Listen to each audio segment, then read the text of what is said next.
अल्हम्दुलिल्लाह अल्हम्दुलिल्लाहिल्लज़ी अब्दल अफ़लाक वल अर्दीन वस्सलातु वस्सलामु अला सय्यिदिल मुरसलीन व अला आलिहि व अस्हाबिहि अजमईन अम्मा बाद फ़अऊज़ु बिल्लाहि मिनश शैतानिर रजीम बिस्मिल्लाहिर रहमानिर रहीम फ़ख़लफ़ मिन बादिहिम ख़ल्फ़ुन अदाउस सलाता वत्तबउ शहवाति फ़सौफ़ यल्क़ून ग़य्या सदक़ल्लाहुल अज़ीम व बल्लग़ना रसूलुहुन नबियुल अमीनुल करीम व नहनु अला ज़ालिका लमिनश शाहिदीन वश्शाकिरीन वल्हम्दुलिल्लाहि रब्बिल आलमीन।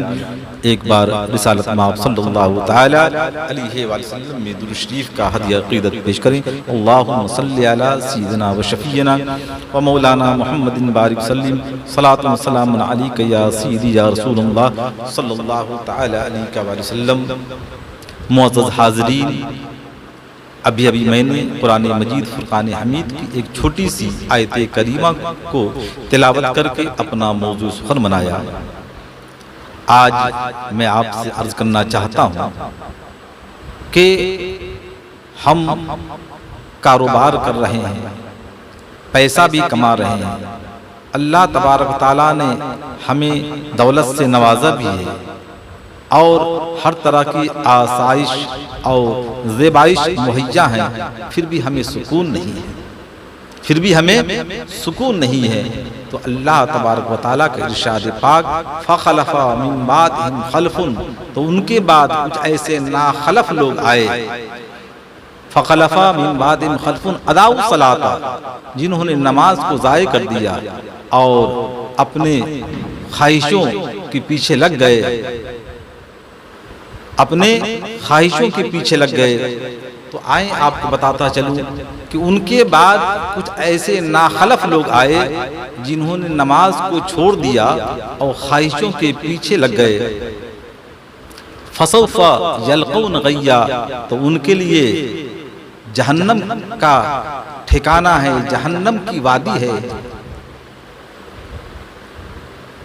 आप माजी की तरफ जाएं और माजी की तरफ जाने के बाद नजर दौड़ाएं कि हमारे असलाफ़ किराम, खुलफ़ाए राशिदीन, अइम्मे मुज्तहिदीन और औलियाए कामिलीन, जिनकी तादाद अभी के बनिस्बत पहले मुख्तसर थी, लेकिन अल्हम्दुलिल्लाह वो कामयाब थे और आज हमारी तादाद ज्यादा है।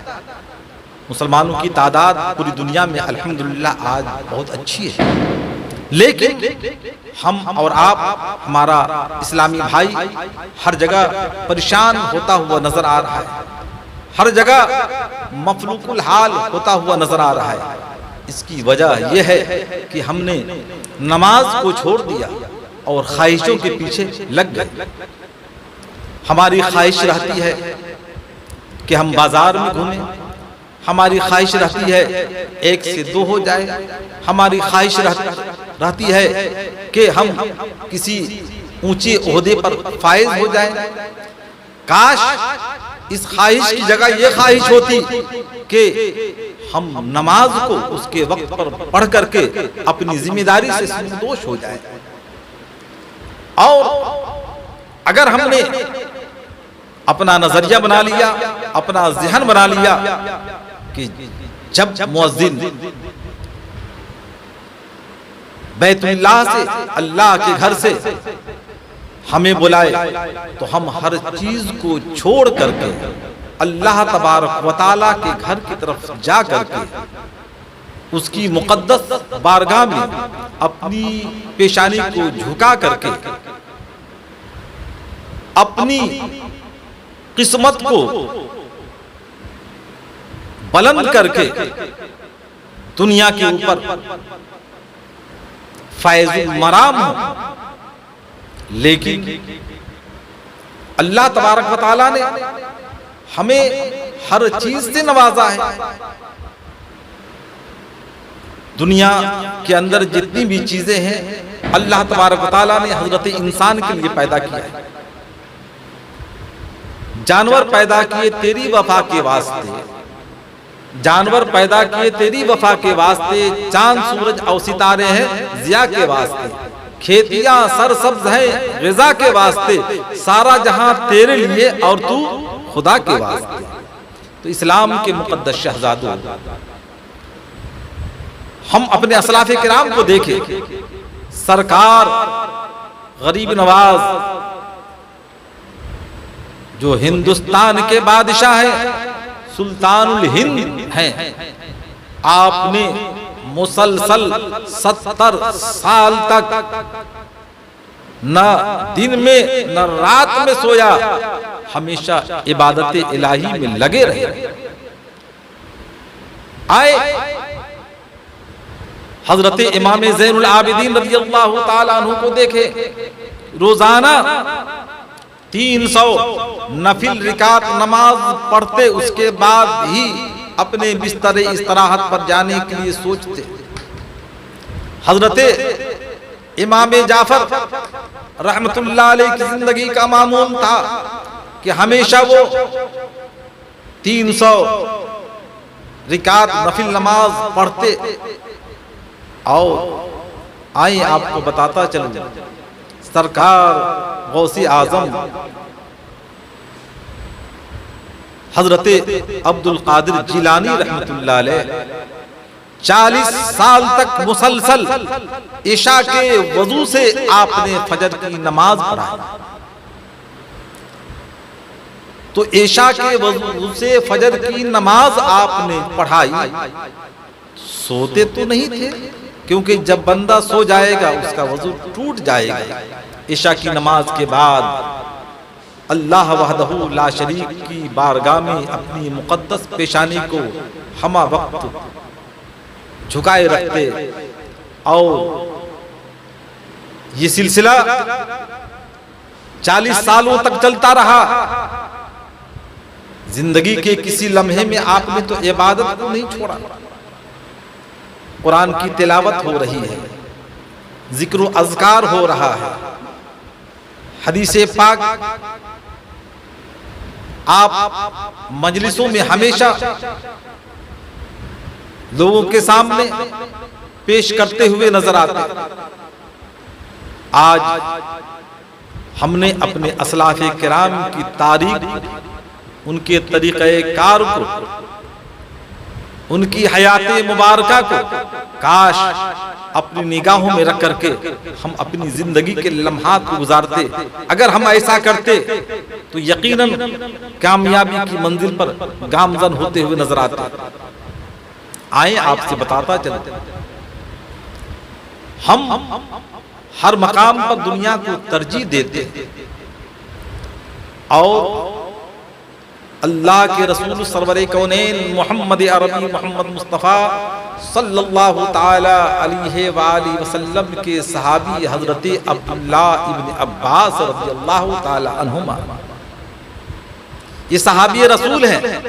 आपके चचा हजरत अब्बास के साहबजादे हैं और आपकी आंख से पानी आने लगा तो लोगों ने कहा कि आप किसी अच्छे डॉक्टर को दिखाएं। जो तबीब था उसको आपने दिखाया तो तबीब ने कहा आपको 1 हफ्ता झुककर नमाज नहीं पढ़नी होगी, बल्कि अगर आपको सजदा करना है तो तख्ता पर सजदा करे। कुर्बान जाए हजरत अब्दुल्ला इब्न अब्बास रज़ियल्लाहु ताला अन्हु फरमाते हैं कि 1 हफ्ते की बात कर रहे हो, 5 दिन की बात कर रहे हो। अरे 5 औकात भी नहीं, बल्कि हम 1 रिकात नमाज भी इस तरीके से नहीं पढ़ेंगे। मैं डरता हूं ऐसा ना हो हदीसे पाक का मैं मिस्ताक बन जाऊं। आका कायनात रूही फिदा मोहम्मद अरबी मोहम्मद मुस्तफ़ा सल्लल्लाहु ताला अलैहि वसल्लम का इरशाद पाक है, जिसने 1 वक्त की नमाज को छोड़ दिया, जिसने 1 वक्त की नमाज को छोड़ दिया वो अल्लाह की रहमत से महरूम हो गया। ऐसा ना हो कि मैं उस जुमरे में आ जाऊं, उस सब में मेरा शुमार हो जाए। अल्लाह अकबर। जबकि शरीयत मुतहरा का मुत्तफ़िका तौर पर यह मसला है कि अगर ऐसी नौबत आए, ऐसे हालात रूनमा हो और आप परेशानी में हो तो आपको अगर तबीब मशवरा देता है तो उसके मशवरे को अपनी निगाहों में रख करके आप अमल पैरा। लेकिन हजरत अब्दुल्ला इब्न अब्बास रज़ियल्लाहु ताला अन्हुमा फरमाते हैं कि आंख से पानी ही तो आ रहा है,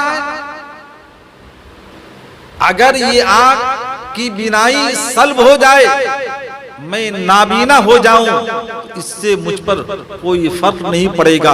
हाँ, फर्क उस वक्त पड़ेगा जबकि मैं अपनी मुकद्दस पेशानी को रब तबारक व तआला की बारगाह में न झुका। आप नाबीना होना पसंद कर रहे हैं, लेकिन एक रिकात नमाज भी तख्ता पर अपनी पेशानी को झुका करके अदा करना पसंद नहीं कर रहे। आज काश हमारा वो तरीका होता, आज काश हमारा वो नजरिया होता, हमारी वो फिक्र होती जो हमारे असलाफ़े किराम की फिक्र थी। हजरत इमाम ज़ैनुल आबिदीन रज़ियल्लाहु ताला अन्हु, अल्लाहु अकबर, आपकी जिंदगी का मामूल रहा कि हमेशा अपनी मुकद्दस पेशानी को रब तबारक व तआला की बारगाह में झुकाए रखे। और आइए आपको बताता चलूं, इमाम आजम अबू हनीफा रहमतुल्लाह अलैह जो हमारे इमाम हैं और खुद को हम हनफी कहलाते हैं, और जो जहां भी हनफी कहलाता है वो इमाम आजम अबू हनीफा रहमतुल्लाह अलैह की तरफ खुद को मंसूब करता है। इमाम आजम अबू हनीफा रहमतुल्लाह अलैह की जिंदगी का मामूल था कि आप हमेशा अपनी छत पर पूरी रात इबादत इलाही में मशगूल रहता। आपका एक पड़ोसी था, ईसाई था, और जब आपका इंतकाल पुरमलाल हो गया तो उस ईसाई के बच्चे ने अपने बाप से कहा, अब्बा जान, हमेशा एक पेड़ को देखता था रात में, लेकिन अब वो पेड़ नजर नहीं आता है। तो बाप ने बेटा से कहा कि बेटा, ये मुसलमानों के इमाम आजम अबू हनीफा रहमतुल्लाह अलैह थे, उनका इंतकाल हो गया है। वो रातों में खड़े रहते और अल्लाह तबारक व तआला की हम्दो सना करते हुए उसकी मुकद्दस पे बारगाह में अपनी पेशानी को खम करते। आज वो दुनिया फानी से दुनिया बका की तरफ चले गए हैं। आज हम कम से कम फर्ज नमाज तो पढ़ ले। अल्लाह तबारक व तआला ने जो हम पर फर्ज किया है 5 औकात की नमाज, अगर हम जिम्मेदारी के साथ 5 औकात की नमाज को पढ़ते हैं, अल्हम्दुलिल्लाह रब तबारक व तआला हम पर फजल फरमाएगा। ज़ुहर की नमाज जब बंदा मोमिन पढ़ता है तो असर तक पुरसुकून रहता है, उसके चेहरे से बशाशत का ज़ुहूर होता है। असर की नमाज पढ़ता है तो मगरिब तक उसका चेहरा रोशन नजर आता है। जब मगरिब की नमाज पढ़ता है तो ऐशा तक उसके चेहरे में खंदाजनी और चमक और दमक नजर आता है। और जब बंदे मोमिन इशा की नमाज पढ़ता है तो फजर तक उसको सुकून मिलता है और रहमत के फरिश्ते अल्लाह की रहमत में उसे ढांक लेते हैं। और यही नहीं बल्कि फरिश्ते अल्लाह वहदहू ला शरीक की बारगाह में दुआ करते हैं, या अल्लाह, ये तेरा ऐसा बंदा है कि फजर की नमाज भी नहीं छोड़ा, ज़ुहर की नमाज भी नहीं छोड़ा, असर की नमाज भी नहीं छोड़ा, मगरिब की नमाज भी नहीं छोड़ा, इशा की नमाज भी नहीं छोड़ा। तो परवरदिगार आलम इरशाद फरमाता है, ऐ मेरे फरिश्तों, इसकी हिफाजत की जिम्मेदारी तुम्हारी है और इस पर रहमतो अनवार की चादर फैला दो ताकि रहमते इलाही का नुज़ूल होता रहे। और जब बंदे मोमिन अपना नजरिया और अपना तुर्रे इम्तियाज बना लेता है तो अल्हम्दुलिल्लाह जिस घर में वो बंदा है वो घर अमन व सुकून का मंबा, अमन व सुकून का मकाम बन जाता है और उस घर में रहने वाले दूसरे भी उसी के सदक़े में अमन व सुकून के साथ रहते हैं। तो लिहाजा हमारा नजरिया और हमारी फिक्र यही होनी चाहिए कि कम से कम हम अपने फराइज को अपनी निगाह में रख करके हम उस पर अमल पैरा हों, तो कम से कम अपनी जिम्मेदारी से सुबुकदोश होंगे। और फिर जब इंसान अपनी जिम्मेदारी से सुबुकदोश होगा तो उस पर रहमतो अनवार की बारिश का नुज़ूल होगा, दुनिया के अंदर भी वो कामयाब होगा, दुनिया से जाने के बाद जब उखरवी मंजिल होगी वहाँ भी कामयाब होगा। मैं अल्लाह वहदहू ला शरीक की बारगाह में दुआ करता हूँ कि अल्लाह रब्बुल इज़्ज़त अपने हबीब अलैहिस्सलातु वस्सलाम के सदक़े में हम तमाम को पाँचों औक़ात की नमाज मुकम्मल तौर पर बाजमात पढ़ने की तौफ़ीक़ रफ़ीक़ अता फरमाए। आमीन बजाहि सय्यिदुल मुरसलीन। अस्सलामु अलैकुम व रहमतुल्लाहि व बरकातुहू।